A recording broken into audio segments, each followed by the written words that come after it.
at home and abroad by modernizing our capabilities in both areas, and an unprecedented commitment to building an economy where everyone has a chance to succeed. A plan to pay for those investments that we need as a nation. That's what we do. So I look forward to working with the members of Congress, Democrats, Republicans, and Independents, to deliver this budget and keep delivering for the American people.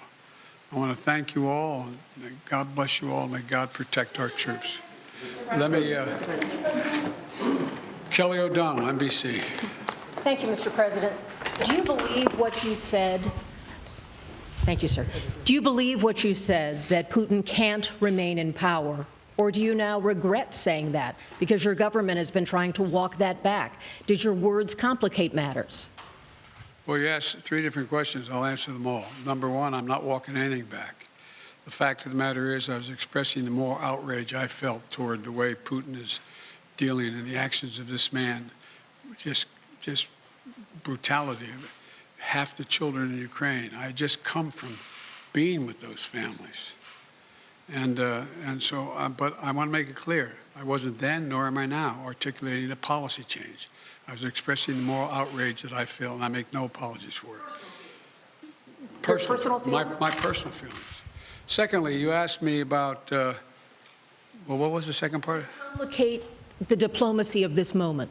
No, I don't think it does. You know, the fact is that we're in a situation where what complicates the situation at the moment is the escalatory efforts of Putin to continue to engage in carnage, the kind of behavior that makes the whole world say, my God, what is this man doing? That's what complicates things a great deal. But I don't think it complicates it at all. Let me go to Steve Holland, Reuters. Mr. President, thank you. When you say that you're not walking anything back, you do feel that Vladimir Putin should be removed from power? Is that what you're saying? No, what I was expressing just what I said. I was expressing the moral outrage I felt towards this man. I wasn't articulating a policy change. And I think that, you know, he continues on this course that he's on. He is going to become a pariah worldwide, and who knows what he becomes at home in terms of support. Are you concerned this remark might escalate the conflict? No, I'm not. I'm not at all. Look, and you know, look, the other thing is that a couple people have asked me as well, might well speak to it unless you want to ask the question, but you know, that other governments have suggested that this is a problem, I'm escalating things. No. And has it weakened NATO? No, it hadn't. NATO has never, ever, ever, ever, ever, ever been as strong as it is today. Never.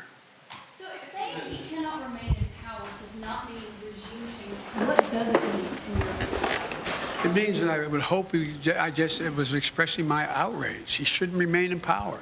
Just like, you know, bad people shouldn't continue to do bad things. But it doesn't mean we have a fundamental policy to do anything to take Putin down in any way. What made you add that? Because that wasn't in your prepared remarks, we were told. So what made you add that at the end, Mr. President? Because I was talking to the Russian people. The last part of the speech was talking to the Russian people, telling them what we thought. And I was communicating this to not only the Russian people, but the whole world. This is just stating a simple fact that this kind of behavior is totally unacceptable. Totally unacceptable. And the way to deal with it is to strengthen and keep NATO completely united and help Ukraine where we can. Cleve, you had a question. Where is he? Thanks, Mr. President. On your budget, you've said repeatedly at the State of the Union that you're not for defunding the police. I do wonder how much emphasis you think should be put on alternative forms of crime prevention, not just defunding the police, but you know, crime reduction in communities. Oh, a significant amount. I've laid that out in detail in the budget. For example, we do know that intervention programs work. We do know that what police need, they need psychologists in the department as much as they need extra rifles. They need people who are in the department who can deal with the crisis that the police are going through as well. dealing with their crises, dealing with their mental state and how they're handling things. They need social workers engaged with them. I lay it all out. And it all works. If you see these community intervention programs, they work. They actually reduce crime. They significantly reduce crime. So that's a big piece of it. Just a follow-up. Is any of it related to political pressure from Republicans saying that Democrats are soft on crime, that that you guys are careening to the left? Isn't it kind of fascinating? When I first got elected, I was being beat up because I supported the police too much for the previous 30 years. No, that's what I think. Ozma.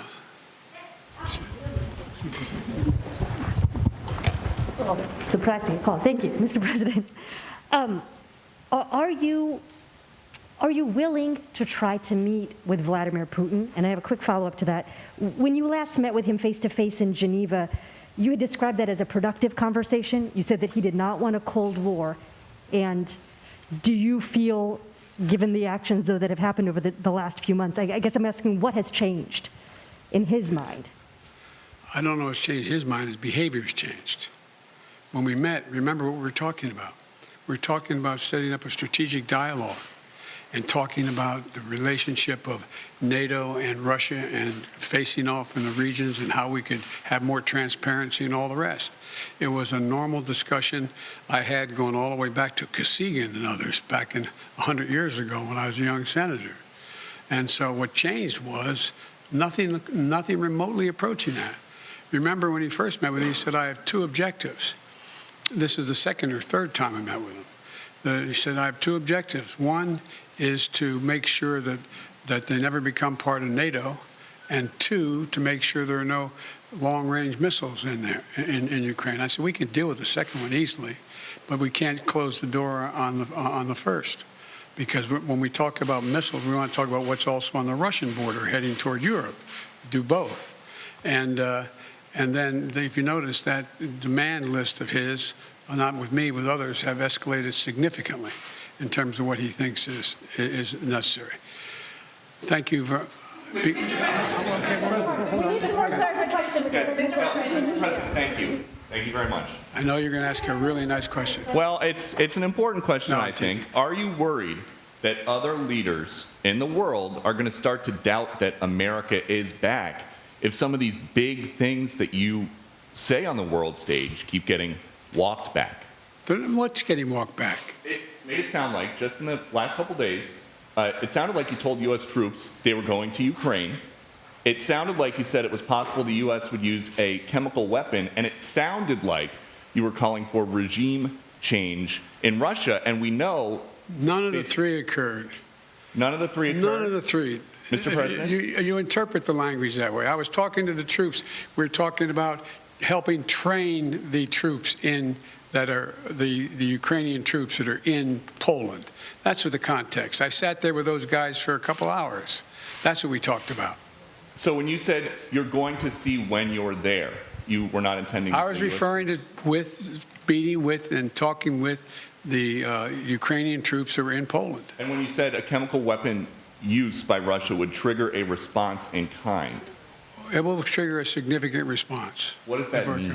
I'm not going to tell you. Why would I tell you? You got to be silly. The world wants to know? The world wants to know a lot of things. I'm not telling them what the response would be. Then Russia knows the response. Mr. President, All right, I'm going to take two more questions. 1, 2. Mr. President.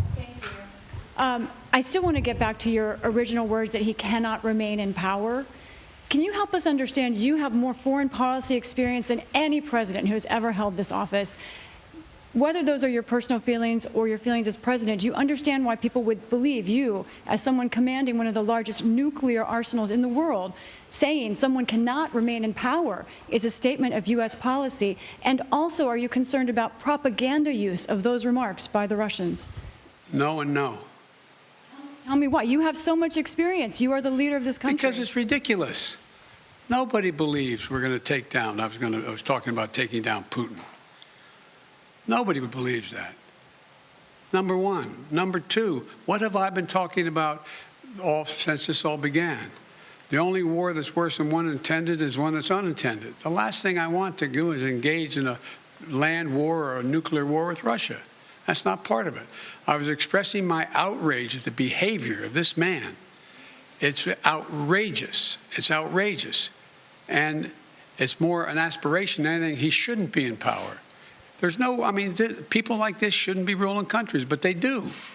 The fact they do, but doesn't mean I can't express my outrage about it. Last question. President, thank you. You've said that you're confident that your comment won't undermine diplomatic efforts. But just to be clear, are you confident that Vladimir Putin sees it that way, that he will not use this as an escalatory? I don't care what he thinks. Look, here's the deal. He's going to do what he's going to do. Putin, look. But you're not concerned that he may see your language and view that as a sign of a reason for escalation, use that as an excuse to escalate, given his recent behavior? Given his recent behavior, you should, excuse me, I shouldn't say that to you. Given his recent behavior, people should understand that he is going to do what he thinks he should do, period. He's not affected by anybody else, including, unfortunately, apparently his own advisors. This is a guy who goes to the beat of his own drummer. And the idea that he is going to do something outrageous because I called him for what he was and what he's doing, I think is just not rational.